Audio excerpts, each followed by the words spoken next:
Please stand clear of the doors. Por favor, manténgase alejado de las puertas.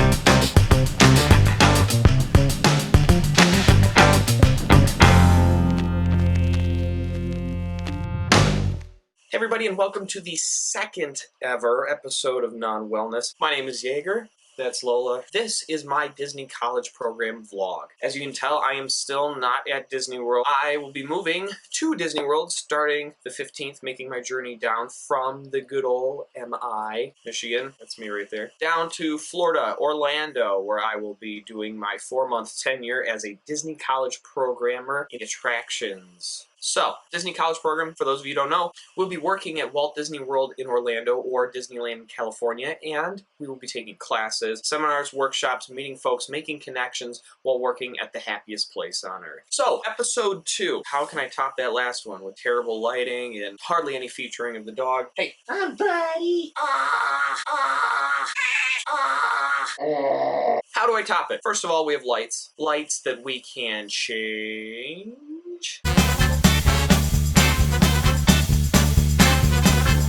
Little shout out to the recent startup iLumi for these light bulbs. I bought them. They're so cool. So for this second amazing episode of Non-Wellness, I'm going to be doing my DCP bucket list. Oh god. I know. Another DCP bucket list. However, I promise that this one will be the most fun one you will ever see. Guaranteed, or your money back. Mine's better because it's mine. So, bucket list. Here we go. Number 1, ride the monorail. Ride the monorail? Why ride the monorail? Ride the monorail forever. Okay, not forever, but like ride the monorail all day. Break some sort of record for longest ride on the monorail. Number 2, ride Mission Space until something bad happens. What's something bad? Well, the number 1 bad thing that always seems to happen on Mission Space is the Code V. Let me illustrate Code V for those of you who don't know what Code V might be. Code V. Happens a lot on a ride that spins you around like you're a flippin' test tube. My opinion. Ride Mission Space until something bad happens. Who knows? Maybe I'll crap myself instead. Number 3. Do the Walt Disney World 46. For those of you who don't know, there are 46 rides, attractions, shows, whatever you want to call them, at Disney World. The Walt Disney World 46 is a damn near impossible challenge to ride all 46 Walt Disney World attractions in one day. There has been lore of people who have completed the WDW 46. Search it on Twitter, it's a real thing. All 4 parks, 46 rides / shows in a single day. It is the Mount Everest of the true Disney World fan. Number 4. Fake propose. Everyone proposes at Disney. If people always propose in front of the castle, everyone freaks out. I'm gonna propose. I don't have a girlfriend or fiance or any of that, but I'm going to propose. I'm going to propose to as many different people as I can in front of the castle. Strangers, friends, whoever I can propose to, and put it up on the internet. You're welcome, America. Number 5. Go to the parks in costume. Hang on. Policy on this one has actually been recently changed, and unfortunately, I will not be able to go to the parks in costume. That looks like Disney has put the kibosh on anyone over 14 going into the parks in costume. While I do look like a 10-year-old boy with a beard, I don't think I'm going to be able to get away with getting into the parks in costume.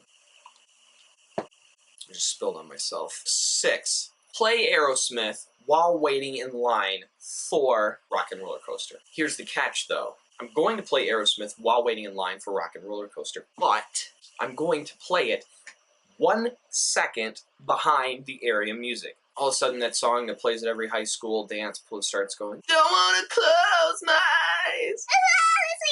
So what I'll do is I'll take the same song and layer it over top of the Aerosmith song, but it'll be 1 second behind. People are gonna hate me.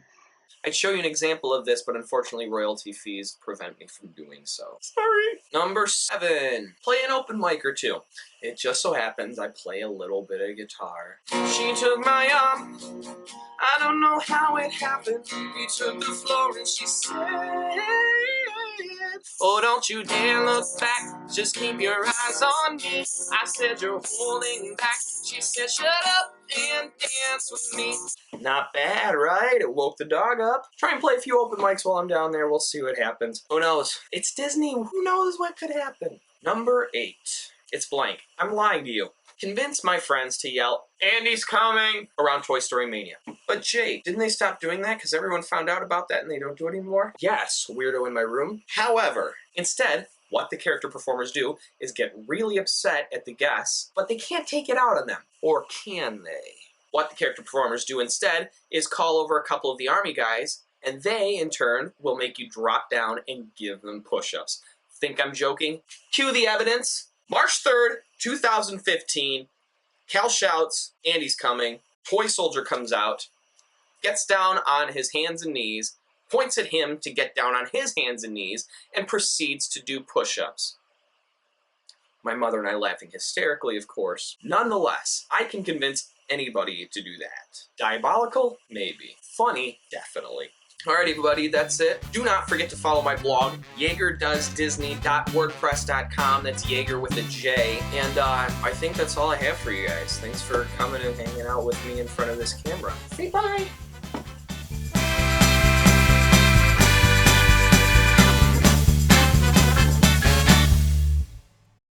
Please stand clear of the doors. Por favor, manténgase alejado de las puertas. Walk in over Spanish. Top that, Fallon.